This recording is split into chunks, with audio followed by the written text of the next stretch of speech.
and welcome to my world building vlog. So today we're going to be talking about geography and weather. Woo! So my name is Erin and I am a writer. I am working on several fantasy pieces and I thought that I would just go along and do some vlogs for you guys about some of the things that I've had to consider when I'm building my fantasy worlds. So the geography and weather is going to come as a two-parter, so it's not painfully long. Our first one is going to cover just how to choose practical geography and weather for your specific world. And part two will cover how the geography and weather can influence your plot and characters. So the important thing about figuring out the geography and weather of your world is that you don't have to be a geographer or a geologist or a meteorologist to figure out what is going to be appropriate for the world that you're building. The only thing you need to do is know a few key facets about how those things work. It may benefit you to have a map for yourself. You don't necessarily have to include one in your story, but it's a really good thing for you to have so you can mark travel where mountains, forests, oceans, etc. are, just so you have a reference point when you're writing. Now, if your fantasy world is going to be drastically different, like it has two suns, is on an ice planet or whatever, then a lot of this won't be especially relevant. But, you know, if you're just going with the standard regular solar system like our planet, then a lot of this will be applicable. If you are going to be doing a map that is going to be published with the book, then you're probably going to want someone professional to be doing it, but you can do a rough version of it yourself just for the basics. You're going to want your map to look like a proper map, where you don't want rivers doing things that rivers don't do and all that kind of stuff, because it tends to be a really rookie mistake when you're doing fantasy novels and you have maps and nothing looks like it actually would be able to happen.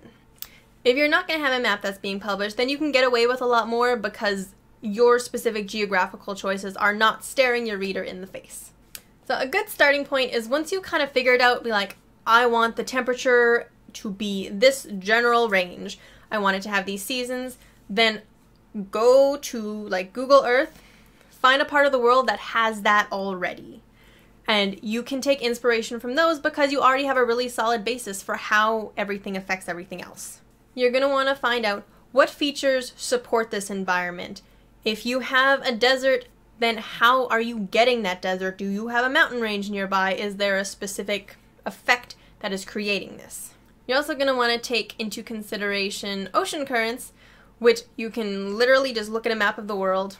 It doesn't have to be the exact same, but if you want a place that's further north to have reasonable temperatures, then you can figure out how that affects it. And again, this doesn't have to be exact, but you should basically know this for yourself as you're creating it. You have to know why these things exist in your world instead of it just being reasons.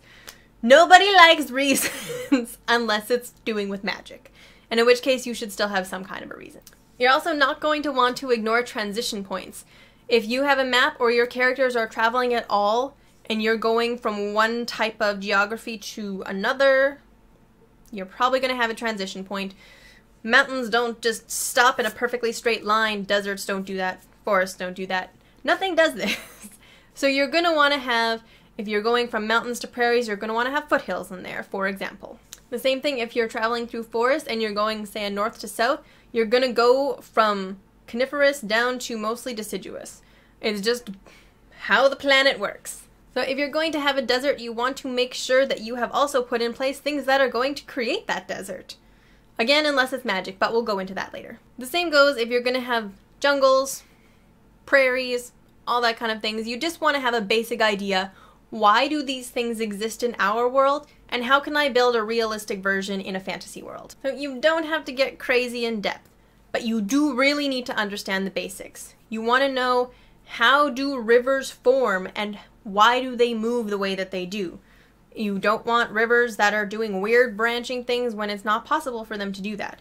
You don't want them flowing upwards up mountains because they also don't do that. You're never going to have to go into a professional level for this if you don't want to. You just need things to be accurate enough that if a regular person is reading it, they're not going to be confused or wondering what the heck is going on with your weather and how things are set up. If things are weird in your world, mention it. If you want an area to be perpetual storms, or you want your rivers to flow uphill, mention why. Maybe an area is cursed by magic.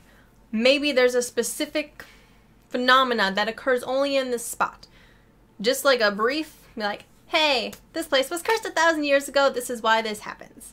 That's all you need to justify the creation within your fantasy world. You can get away with a lot of stuff in your fantasies as long as you set it up properly. If you are having issues with believability, consider magic, but mention it. So that's all I got for you guys today in regards to our brief introduction to geography and weather. I hope this will be helpful for some of you guys. If you have any questions, feel free to contact me on my social media, which I will put at the bottom. And I will see you guys next week. Bye!